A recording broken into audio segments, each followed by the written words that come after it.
producción de películas del género fantástico y de terror, la productora Universal era menospreciada por la crítica a mediados de la década de 1920, siendo comparada literalmente con una fábrica de salchichas, pese a que sus películas triunfaban en las taquillas de todo el mundo. Su productor, Carl Laemmle, que había descubierto el filón de la novelística francesa con El jorobado de Nuestra Señora de París, escuchó la propuesta de sus asesores de poner en imágenes al novelista Gaston Leroux, logrando así aunar por primera vez la comercialidad con el rigor artístico. La novela original databa de 1908 y sería llevada más adelante con frecuencia a la pantalla. La adaptación fue obra de Elliot Clauson, con la colaboración de Raymond Rock y la participación anónima de Frank McCormack. Lon Chaney, que se estaba convirtiendo en el más famoso intérprete del cine mudo de terror, fue contratado para el papel del fantasma, lo que le haría definitivamente famoso en todo el mundo. El actor, conocido como el hombre de las mil caras, dada la versatilidad de sus papeles terroríficos, tuvo a su cargo la escena más famosa de la película, en la que Mary Philbin le quita la máscara que oculta su rostro para descubrir a una calavera. El extenso reparto original y el de las escenas añadidas en 1929 incluía a nombres famosos, varios de ellos en papeles episódicos, como el futuro director Edmund Cartwright, que fue el policía Ledoux, o Virginia Pearson, que encarnó a Carlota en la primera versión y a la madre de la propia Carlota en la versión remontada. El largo rodaje obligó a Lon Chaney a dedicar buena parte del año a la película y, debido a las numerosas interrupciones, el actor tuvo que sufrir en los estudios el repentino empeoramiento de la salud de su padre, a quien telefoneaba entre toma y toma. Durante su agonía, Chaney no obtuvo permiso del férreo Laemmle para acudir a la cabecera de su progenitor y se enteró con retraso del fallecimiento de su padre.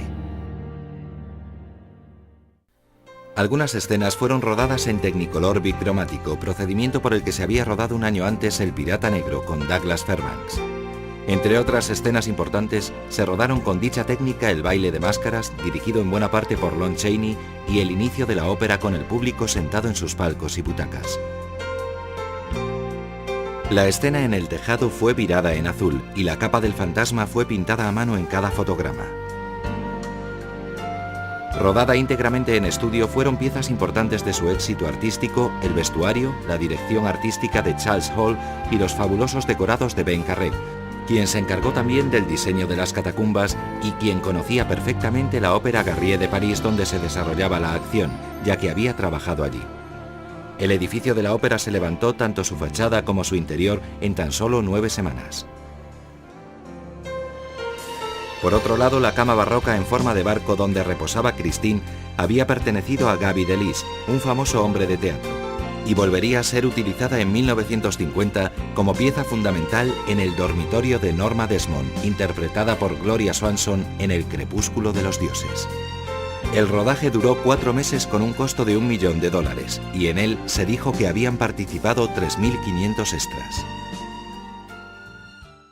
El productor Carl Laemmle contrató como director a Rupert Julian, que había tenido en 1922 el dudoso honor de sustituir al gran Erich von Stroheim en Los amores de un príncipe,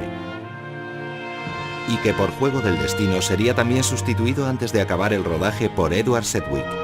A este último le correspondió rodar la persecución del fantasma hasta el Sena y otras escenas añadidas tras su estreno. El propio Lon Chaney, que sin figurar así en los créditos también participó en la dirección de la película, tuvo un largo enfrentamiento con Rupert Julian tras el fallecimiento de su padre, y se negó a hablar con él hasta la finalización del rodaje. Para poder comunicarse entre ellos, ambos confiaron en el camarógrafo Charles Van Enger, quien transmitía sus mensajes respectivos. De sus papeles terroríficos, tuvo a su cargo la escena más famosa de la película, en la que Mary Philbin le quita la máscara que oculta su rostro para descubrir a una calavera. El extenso reparto original y el de las escenas añadidas en 1929 incluía a nombres famosos, varios de ellos en papeles episódicos, como el futuro director Edmund Cartwright, que fue el policía Ledoux, o Virginia Pearson, que encarnó a Carlota en la primera versión y a la madre de la propia Carlota en la versión remontada.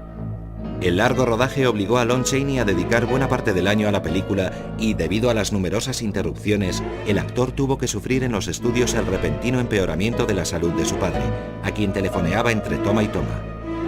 Durante su agonía, Chaney no obtuvo permiso del férreo Laemmle para acudir a la cabecera de su progenitor y se enteró con retraso del fallecimiento de su padre.